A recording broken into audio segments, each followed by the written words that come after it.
करके जीवन मुक्त हो जाओ, जाओ मृत्यु लोक में। क्या चाहिए? दुल्हन चाहिए, लड़का बच्चा चाहिए, मकान चाहिए, सब व्यवस्था चाहिए, ठीक, जाओ, दिया। आए किस लिए हो? सरकारी काम से आए हो। साधन धाम मोक्ष कर द्वारा, पाई न जे परलोक संहारा। आप काहे के लिए आए हो? साधना करके भगवत प्राप्ति करने के लिए। सब मनुष्य शरीरधारी ये सुविधाएं आपको काहे के मिले? भगवत सेवा के लिए।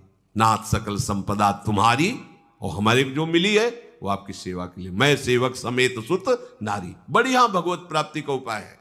आप नहीं रह सकते थे अकेले, मकान दे दिया, व्यवस्था कर दी।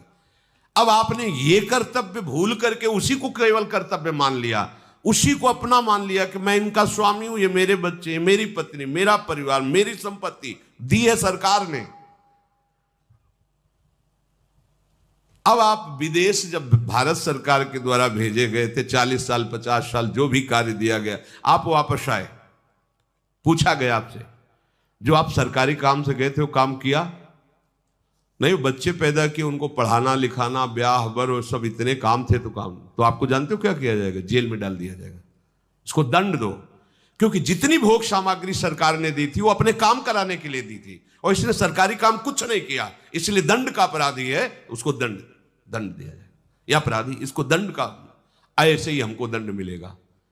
साधन धाम मोक्ष कर द्वारा, पाई न जे परलोक समसो परत्र दुख पावई। परिणाम सिर धुनि धुनि पछताए, काल ही कर्म ईश्वर मिथ्या दोष लगाए। क्यों? क्योंकि जो ही तुम्हारा मृत्यु का समय आएगा, हर सरकारी सुविधा छीन ली जाएगी, तुम्हारा शरीर छीन लिया जाएगा, शरीर संबंधी छीन लिए जाएंगे, जितनी धन संपत्ति यश नाम सब हटा दिया जाएगा। अब बचे आप अकेले।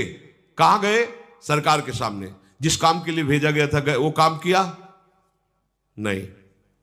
अब आपके पास कुछ है नहीं, क्योंकि सब सरकारी छीन गया। अब चलो सजा के अधिकारी तुम बनो, सजा भोगो, क्योंकि जिस काम के लिए गए थे वो तुमने काम बिल्कुल ठीक समझो। ऐसे ही हमें